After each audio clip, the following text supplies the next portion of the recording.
Good Erev Shabbos, everyone. Erev Shabbos, Parshas Vayechi, the end of Sefer Bereshis. Many exciting, beautiful, amazing things happen in this week's Parsha. One of them is that Yosef, Yaakov is about to die, and he brings Yosef and his children in for a bracha. And the Torah tells us, Vayevarchem vayomahu lemor, and he blesses them on that day, saying, B'cha Yevarech Yisrael lemor, that this is the way the Jewish people are going to bless. And they're going to say, Yisimcha lehim k'Efrayim k'Menashe, God should make you like Efrayim and Menashe. Vayosim es Efrayim with Menashe, and he put Efrayim in front of Menashe. Rashi says, B'cha Yevarech Yisrael, that a bal Yevarech es banov, that it's somebody who comes to bless their children, Yevarchim b'brichas, vayomer ish libeno Yisimcha lehim k'Efrayim k'Menashe.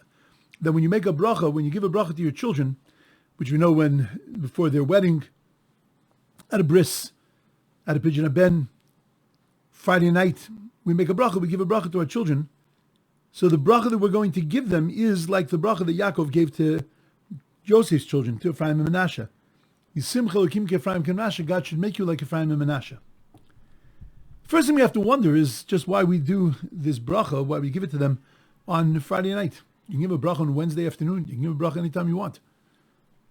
Why give them a bracha dafka on Friday night?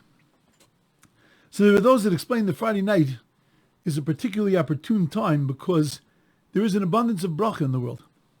As Shabbos begins, bracha begins, blessing ascends to the world, and therefore we take that abundance of bracha, we scoop it up, and we give it to our children. We take, according to most authorities, we take two hands, and we put them on the heads of our children, and with openness and with graciousness, we confer on them as much bracha as we possibly can. There are other commentaries that explain that on Shabbos there's no satan, and there's nothing to get in the way of a bracha. On a Wednesday, there's plenty of things that can interfere and get in the way of a bracha. On Shabbos, that bracha flows and it just comes easy. And there are those that say that the reason we give it on Friday night is because Friday night you have the clearest mind. Friday night you can wish for your children incredible things. You're not in a rush. You're not going anywhere. There's no work. There's nothing that preoccupies the mind. Nothing other than Kedusha Shabbos and the sanctity of Shabbos and the beauty of your children. And therefore you have an ability to be able to confer with total openness, to confer that bracha on your children and to let it pour down on them. But you have to wonder about the bracha. That why are we saying Yisimcha Elokim k'Efrayim k'Menashe? That God should make you like Ephraim and like Menashe. We never ask our children to be like somebody else. We ask them to be the best that they could be. But here on Friday night, we give them a bracha. They should be like Efrayim and Menashe.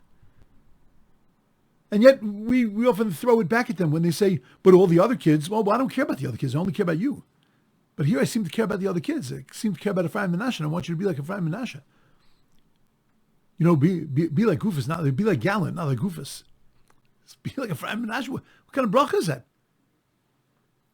Many explain that the reason why we say being like Efrayim and Menashe because they were gullus babies. They were brought up completely disconnected from their past. They're completely disconnected from Avram, Yitzchak, and Yaakov. They knew it only as stories. They knew it only as something that their father told them about. But they didn't know it. They didn't live it. It wasn't around them.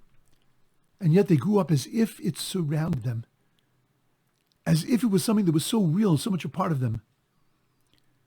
We turn to our children, we say to them, Yisimcha Elokim k'Efrayim k'Menashe, God should make you like Efrayim and Menashe, give you that kind of strength. That even though you're growing up in Gullus, even though you're growing up disconnected, you should feel it like a sense of your reality. This is your life. You should be like them.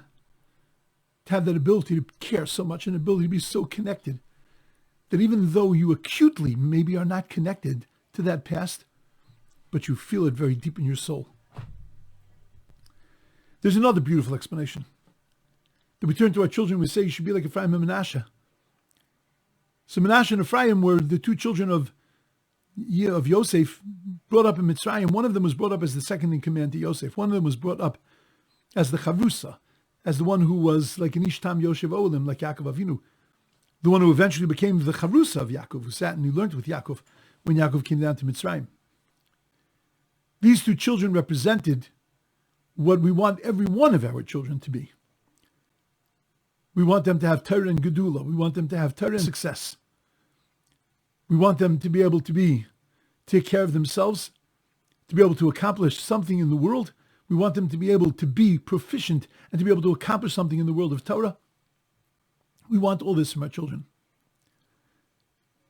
Yisimcha Elokim ki Efrayim and Menashe, and that's why he switched the hands to make sure that the first bracha that came was the bracha of Torah, was the bracha of Ruchnius, spirituality. And then you can go and attack the world. Then you can go and excel in the world. But first you've got to excel in Torah.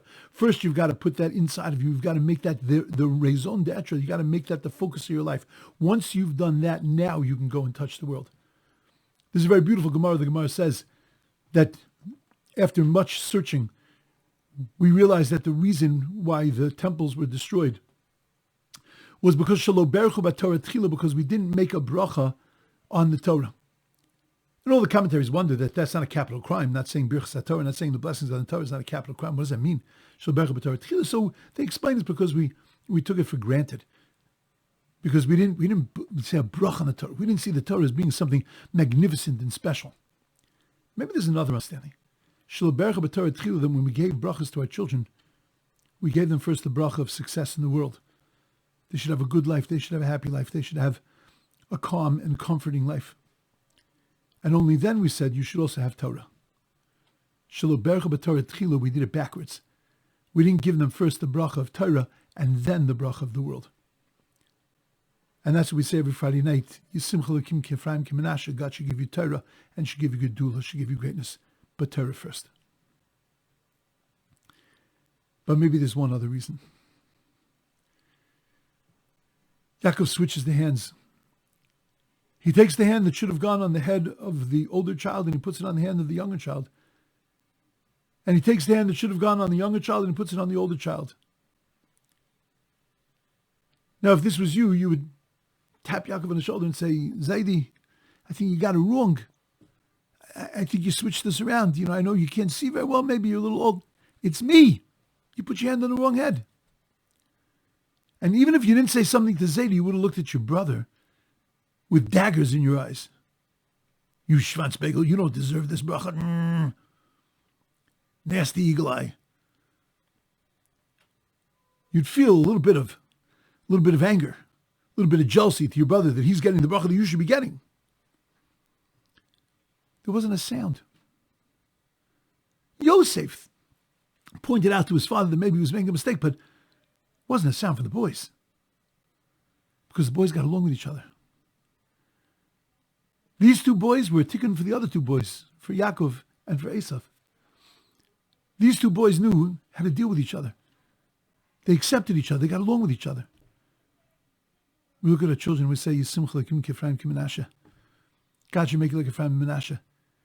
You should have love and respect and honor for each other. You should have such abba for each other that you want for the other what you wanted for yourself. And when the other gets it, you're just so excited and happy that he's succeeding. Yisimcha Elokim ki Efrayim ki Menashe. I should be so lucky that all my children should get along with each other. All my children should love each other. All my children should respect each other. And all my children should be there for each other. That's the bracha that we give to our children on Friday night. You should be like Efrayim and Menashe. You should have love, brotherhood, and peace. Halavai, it should all come true. We should have strong children. We should have Torah-dik children. And we should have children that love each other. And then we should have all of that bracha, all of that blessing pouring out of us to our children each and every week. And ultimately each and every day and each and every moment of their lives.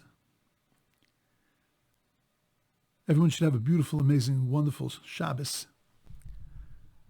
It should be a Shabbos that's filled with peace, and a Shabbos that's filled with bracha.